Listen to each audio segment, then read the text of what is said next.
ნევროლოგიის და ფსიქოლოგიის თანამედროვე გამოკვლევებმა საშუალება მოგვცა უკეთ გაგვეგო ადამიანის ფსიქოლოგია, მისი მოქმედების მოტივები და მექანიზმები.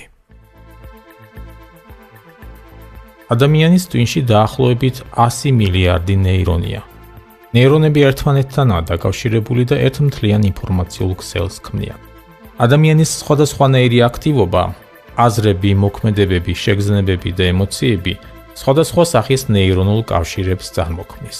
ნეირონების სტიმულაციის შედეგად ზოგიერთი კავშირები უფრო ძლიერი ხდება, ხოლო სხვა კავშირები სუსტდება. ამას ნეიროპლასტიკურობა ეწოდება. თითოეულ ნეირონს გააჩნია ელექტრონული ძაბვის პოტენციალი, რომელიც იცვლება მაშინ, როდესაც იონები შეაღწევენ მასში ან ტოვებენ მას.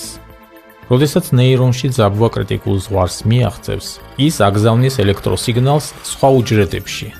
როდესაც მრავალი ნეირონი ამას ერთდროულად აკეთებს, ჩვენ შეგვიძლია მათ მიერ გამოსხივებული ძაბვის სიხშირე გზნობიარე ხელსაწყოებით დავაფიქსიროთ. დაადგინეს, რომ სხვადასხვა სიხშირის ტალღები ტვინის სხვადასხვანაირი ტიპის აქტივობაზე მიანიშნებს. გამოყვეს რამდენიმე ძირითადი სიხშირე და მათ ალფა, ბეტა, გამა, თეტა და დელტა ტალღები უწოდეს. თითოეული სიხშირე ტვინის გარკვეული ტიპის აქტივობაზე მიუთითებს. ტვინს აქვს თვისება განეწყოს ერთ გარკვეულ სიხშირეზე და იგნორირება გაუკეთოს გარეგან სიგნალებს. მაგრამ ასევე შესაძლებელია ტვინზე მოვახდინოთ ხელოვნური ზემოქმედება სხვა სიხშირით. გარეგანი გამაღიზიანებლების, მაგალითად ბგერის, სინათლის, შეხების წყალობით და ტვინში ხელოვნურად გამოიწვიოთ ჩვენთვის სასურველი მდგომარეობა. არსებობს ხელსაწყოები, რომლებიც ხელოვნურად იწვევენ ადამიანში ძილს, ძილღვიძილს, სიფხიზლეს მოდუნებას, მედიტატიურ მდგომარეობას და ასე შემდეგ. ადამიანის ტვინი ორი ნახევარსფეროსგან შედგება. მათ ერთმანეთისგან რადიკალურად განსხვავებული თვისებები და ფუნქციები აქვთ. მარცხენა ნახევარსფერო ლოგიკურ-ანალიტიკური აზროვნებითაა დაკავებული. ის პასუხს აგებს მეტყველებაზე, იმახსოვრებს ციფრებს, სახელებს და აკონტროლებს სხეულის მარჯვენა მხარეს. სხეულის მარცხენა მხარეს კი მარჯვენა ნახევარსფერო აკონტროლებს. მარჯვენა ნახევარსფერო შემოქმედებითია, ინტუიტიურია. ის ამუშავებს იმ ინფორმაციას, რომელიც სიტყვებით ვერ გადმოიცემა. მაგალითად, სურათები, შეგრძნებები, ემოციები, სივრცეში ორიენტაცია, მუსიკა, პოეზია, მხატვრობა და ასე შემდეგ. მეტაფორები, წარმოსახვა, ფანტაზიის უნარი და ტყუილიც მარჯვენა ნახევარსფეროს უნარებია. რაიმე მიზეზით, მაგალითად ფიზიკური ტრავმის ან ოპერაციის შედეგად მარჯვენა და მარცხენა ნახევარსფეროებს შორის კავშირები რომ გავწყვიტოთ, ადამიანი შეინარჩუნებს ლაპარაკის, მოძრაობის და ფიქრის უნარს მარცხენა ნახევარსფეროს საშუალებით. მაგრამ შემეცნების და შემოქმედების უნარი, რაც მარჯვენა ნახევარსფეროს ფუნქციაა, ძლიერ შეიზღუდება. თუმცა ადამიანი ვერ იგრძნობს დისკომფორტს ამის გამო. აგრეთვე ის ვერ შეძლებს ვიღაცის სახის მარჯვენა ნაწილის აღწერას, მაგრამ არც ამაში დაინახავს პრობლემას. დღეს გვხვდება უამრავი ადამიანი, განსაკუთრებით მამაკაცები, რომლებსაც არა ფიზიკური ტრავმის შედეგად, არამედ ცხოვრების და აზროვნების წესის შედეგად ატროფირებული აქვს ტვინის მარჯვენა ნახევარსფერო და მხოლოდ მარცხენას ამუშავებს, მაგრამ ამაში პრობლემას ვერ ხედავს. ინფორმაციის დამუშავება, რეალობის აღქმა და შემოქმედება სრულფასოვნად და ეფექტურად შესაძლებელია მხოლოდ მაშინ, როდესაც ტვინის ორივე ნახევარსფერო თანაბარი ინტენსივობით აქტიურობს და აქვს ინფორმაციის ინტენსიური გაზიარება ერთმანეთთან. ამ დროს საქმეში ჩართულია ფაქტები, ლოგიკაც და წარმოსახვა შემოქმედებაც. ამიტომ დიდი მნიშვნელობა აქვს ტვინის ნახევარსფეროებს შორის ნეირონული კავშირების გამრავლებას და გაძლიერებას. ამ კავშირების გაძლიერება შესაძლებელია სპეციალური ვარჯიშების საშუალებით. როდესაც ადამიანი რომელიმე მუსიკალურ ინსტრუმენტზე დაკვრას სწავლობს, ამ დროს ტვინს დიდი ჯაფა ადგება. ადამიანმა უნდა დაისწავლოს ნოტების ანბანი, ავარჯიშოს სხეული, ხმა, თითები, დაიმახსოვროს რომელ მოქმედებას როგორი ბგერა მოყვება. დაიმახსოვროს ბგერებს შორის ინტერვალები, რითმი, ტონალობა და ამავე დროს იზრუნოს მუსიკის შინაარსზე, სილამაზეზე, ემოციურობაზე და მხატვრულ გამომხატველობაზე. ამიტომ მუსიკის შესწავლა ძლიერ ანვითარებს ტვინის ნახევარსფეროებს შორის ნეირონულ კავშირებს. შეიძლება ადამიანი მუსიკოსი არ გამოვიდეს, მაგრამ მუსიკის შესწავლა მაინც გააძლიერებს რადიკალურად მის აზროვნების უნარს. თუმცა პედაგოგზეც ბევრი რამაა დამოკიდებული. აქვე მინდა აღვნიშნო, რომ დიჯეობა მუსიკოსობა არ არის და ბევრი თანამედროვე მუსიკა არათუ ავითარებს, არამედ აჩლუნგებს და ანადგურებს twins. სწორი მეთოდით ინტენსიური მეცადინეობის შედეგად პრაქტიკულად ნებისმიერი უნარის და ტალანტის განვითარებაა შესაძლებელი. როდესაც რაღაცით ვართ დაკავებულები, ვარჯიშით, სწავლით და ასე შემდეგ, ამ დროს ვავითარებთ ჩვენს twin-ში შესაბამის ნეირონულ კავშირებს და ამ მიმართულებით ჩვენი ეფექტურობა თანდათანობით იზრდება. twin-ის მუშაობაზე გავლენას მხოლოდ ნეირონები და მათი კავშირები არ ახდენს. დიდი მნიშვნელობა აქვს აგრეთვე სხვადასხვა ქიმიურ ნივთიერებებს, ნეირომედიატორებს, აგრეთვე ჰორმონებს, რომელთა დიდ ნაწილს თვითონ twin-ი გამოიმუშავებს, ხოლო სხვა ნაწილს სხვადასხვა ორგანოები და ჯირკვლები გამოიმუშავებენ. ამ ნივთიერებებს ძალიან განსხვავებული და რთული ურთიერთქმედებები აქვთ ადამიანის twin-სა და სხვა ორგანოებზე და აგრეთვე ერთმანეთთან.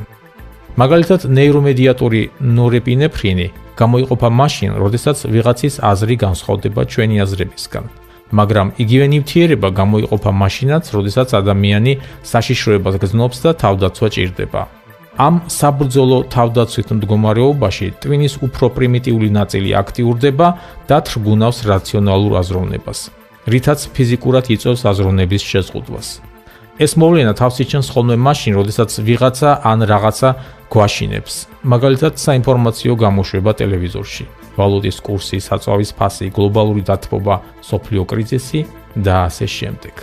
ან და როდესაც ჩვენ ფიქრობთ, რომ ჩვენს მოტყუებას ცდილობენ, ან რაღაცა აზრს თავს გვახვევენ და ჩვენი პოზიცია და იდეალები, მაგალითად ქართველობა, მართლმადიდებლობა, დაცვას საჭიროებს. ამ მდგომარეობაში, რაც არ უნდა გონივრული და სასარგებლო იყოს ახალი ინფორმაცია, twin-ს არ აქვს მისი გადამუშავების უნარი. ნეირონულ დონეზე ის აღიქვამს ამას როგორც საშიშროებას, თუნდაც ეს იყოს უწყინარი აზრი ან ფაქტი, რომელსაც სხვა მდგომარეობაში twin-ი ადვილად აღიქვამდა და დაეთანხმებოდა. ამის საპირისპიროდ, როდესაც ჩვენ გვაძლევენ თვითგამოხატვის საშუალებას, გვაქებენ ჩვენს აზრს ეთანხმებიან, twin-ში დამცავი ნივთიერებების დონე მცირდება. ჩვენ თავს გრძნობთ მშვიდად, თავდაჯერებულად და ხდებით უფრო გახსნილები რაღაც ახალის, განსხვავებულის მისაღებად. თვითშეფასება და თავდაჯერებულობა დამოკიდებულია ნეირომედიატორ სერატონინზე.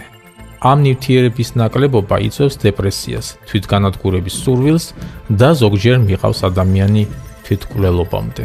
როდესაც საზოგადოება გვაფასებს, ეს ამაღლებს დოფამინის და სერატონინის დონეს twin-ში და გვაძლევს საშუალებას გავთავისუფლდეთ აკვიატებული დესტრუქციული განწყობისგან, იდეებისგან, ავიმაღლოთ თვითშეგნება. ნეირონებს შორის ინფორმაციის გადაცემა ოპტიმალურად ხდება მაშინ, როდესაც მათი მოქმედება სინქრონიზირებულია, ანუ რეზონანსია ერთმანეთთან. სწორედ ამიტომ ჩვენ განვიცდით კოგნიტიურ დისონანსს და ვგრძნობთ დისკომფორტს მაშინ, როდესაც გვიწევს ერთმანეთის საწინააღმდეგო იდეებთან შეჯახება.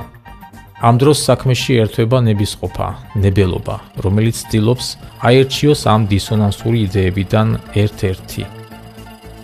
ადამიანის ცნობიერება განვითარდა იმ დონემდე, რომ ის ჩაუფიქრდა საკუთარ არსებობას, ცხოვრების საზრისს.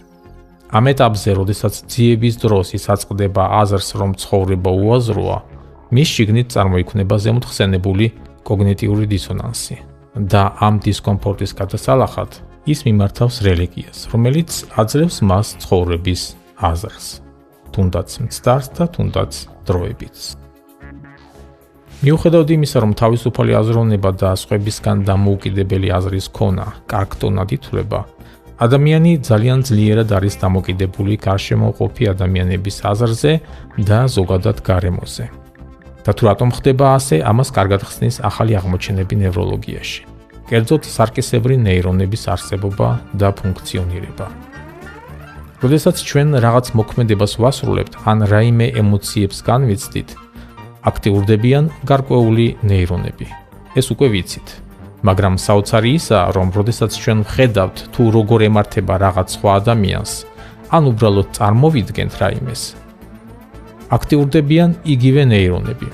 თითქოს ეს რაღაცა სინამდვილეში ხდებოდეს ჩვენს თავს, ან ჩვენ თვითონ ვაკეთებდეთ ამას. სარკისებრი ნეირონები ვერ ამჩნევენ განსხვავებას ჩვენსა და სხვებს შორის. ამ ფენომენს ოდითგანვე თანაგზნობას უწოდებენ და ეს ჩვენთვის უჩვეულო და ახალი არ არის. მაგრამ ის ფაქტი, რომ წარმოსახვის შედეგად ადამიანის ტვინი იგივეს განიცდის, რასაც რეალური აღქმის დროს, ეს სრულიად ახალ ჰორიზონტებს და შესაძლებლობებს აჩენს ადამიანის ფიზიოლოგიის და ფსიქოლოგიის დარგში. თანამედროვე პროგრესულ მიმართულებაში, სახელწოდებით ნეიროლინგვისტური პროგრამირება, შეიქმნა ფსიქოტექნოლოგიები, რომლებიც სწორედ სარკისებრი ნეირონების ამ თვისებას ეყრდნობა. სარკისებრი ნეირონები ვერ ხედავენ განსხვავებას ჩვენსა და სხვა ადამიანებს შორის. სწორედ ამიტომ ვართ ჩვენ ასე დამოკიდებულები სხვა ადამიანების აზრზე და ამიტომ გვაქვს სურვილი შევესაბამებოდეთ საზოგადოებრივ აზრს და საყოველთაოდ მიღებულ სტანდარტებს. ადამიანში არსებობს მუდმივი კონფლიქტი მას შორის, თუ როგორ ხედავთ ჩვენ საკუთარ თავს და როგორ გვხედავენ ჩვენ სხვები. ეს რა თქმა უნდა ხელს უშლის პიროვნულ დამოუკიდებლობას და ინდივიდუალურობას. თუმცა ბევრი არც დარდობს ამაზე და მთლიანად არის დანებებული საზოგადოებრივ აზრს. თავის ტვინის ქერქის ვიდეო გადაღებამ აჩვენა, რომ ნეირონები უფრო ადრე რეაგირებენ უარყოფით ემოციებზე, ვიდრე ჩვენ მათ ვაცნობიერებთ. ეს ადასტურებს, რომ ჩვენ არ ვართ ჩვენი ტვინი და თუ ეს ასეა, შეგვიძლია ვაკონტროლოთ აზრები და ემოციები. თვითშეგნება და აზრების კონტროლი საშუალებას გვაძლევს ვაკონტროლოთ ის ემოციები, რომლებსაც ეს აზრები პატებს. თვითანალიზიძლიერად მოქმედებს ტვინის მუშაობაზე. ეს საშუალებას გვაძლევს ეფექტურად ვარეგულიროთ საკუთარი გზნობები. შედეგად ძლიერდება ჩვენი რაციონალურობა და ემოციური სტაბილურობა.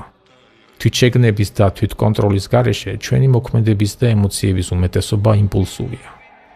იმის გამო, რომ ჩვენ რეაგირებას ვახდენთ მოვლენებზე გაუცნობიერებლად, ანუ უბრალოენით რომ ვთქვათ, სულელურად, არ ვაკეთებთ შეგნებულ არჩევანს, ეს ქვეცნობიერად ძლიერ გვაღიზიანებს ჩვენ. ეს წარმოქმნის უძლიერეს უარყოფით ემოციურ მუხტს ჩვენს ფსიქიკაში. ამ მდგომარეობისგან თავის დასაღწევად, ტვინი ახდენს მოხდარი მოვლენის მეხსიერების ახლიდან გადაწერას ისე, რომ მოგვაჩვენოს ჩვენ და ჩვენ მოვაჩვენოთ სხვასაც, თითქოს ჩვენ ამ დროს ვაკონტროლებდით ჩვენ ქმედებებს. ადამიანებზე დაკვირვების დროს ხშირად აღმომიჩენია ეს მოვლენა. ჩხუბის შემდეგ ყველა თავისებურად ყვება ხოლმე ჩხუბის გამომწვევ მიზეზებს და მსვლელობას ისე, რომ თავისი თავი გამოყავს მართალი და როგორც წესი ორივე მხარეს უწფელად ჯერა თავისი სიმართლე. ადამიანს ურჩევნია აღიაროს, რომ ბოროტია ვიდრე სულელი. თუმცა კი როგორც წესი ბოროტები ხდებიან ხოლმე ის სულელები, რომლებსაც უჭირთ საკუთარი შეცდომების აღიარება.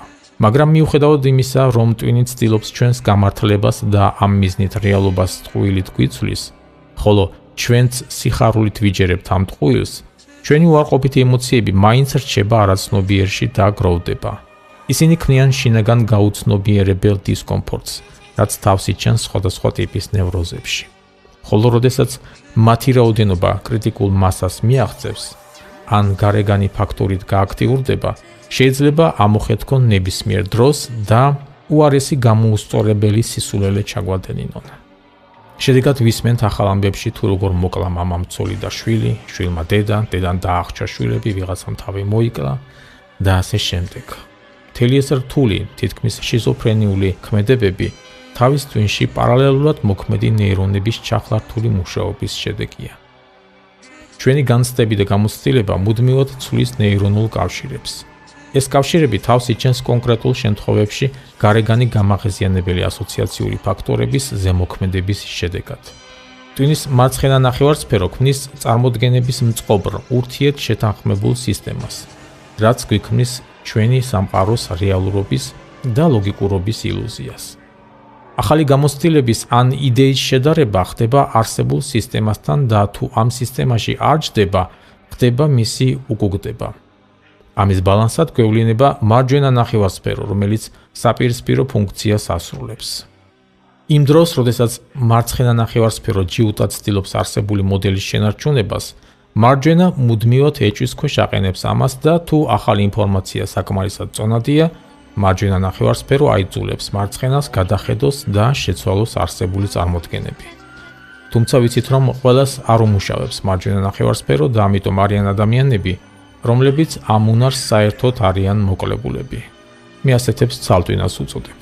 თანამედროვე ნევროლოგია კი განიხილავს როგორც ავადმყოფებს და შესაბამისად ასეთების ადგილი სამკურნალო დაწესებულებებშია და არა რელიგიაში ან მეცნიერებაში. მაგრამ სამწუხაროდ დღეს სწორედ ასეთებს უკავიათ ყველაზე მაღალი პოსტები რელიგიაშიც, მეცნიერებაშიც და პოლიტიკაშიც. სოციოლოგებმა შეამჩნიეს, რომ საზოგადოებაში იდეები, ჭორები და მავნე-ჩვევები ისეთივე კანონზომიერებებით ვრცელდება, როგორც იმპულსები ნეირონებს შორის. ადამიანების ქცევებს გარდა მისი საკუთარი ტვინისა, განაპირობებს აგრეთვე საზოგადოებრივი ურთიერთქმედებები, რაც შეიძლება განვიხილოთ როგორც კოლექტიური გონი. როგორც ხედავთ, მეცნიერებამ უზარმაზარი ნაბიჯები გადადგა ადამიანის შესწავლის სფეროში. მე მხოლოდ ზოგიერთი მათგანი განვიხილე და მაინც მიუხედავად მეცნიერების ამ უზარმაზარი მიღწევებისა, ის მაინც ვერ ხსნის ბოლომდე და მთლიანად ადამიანის ქცევების მთელ სპექტრს და მის ამოუცნობ თვისებებს. აქ უკვე საქმეში ერთვება კვანტური ფიზიკა, მაგრამ ეს უკვე სხვა სტატიის თემაა.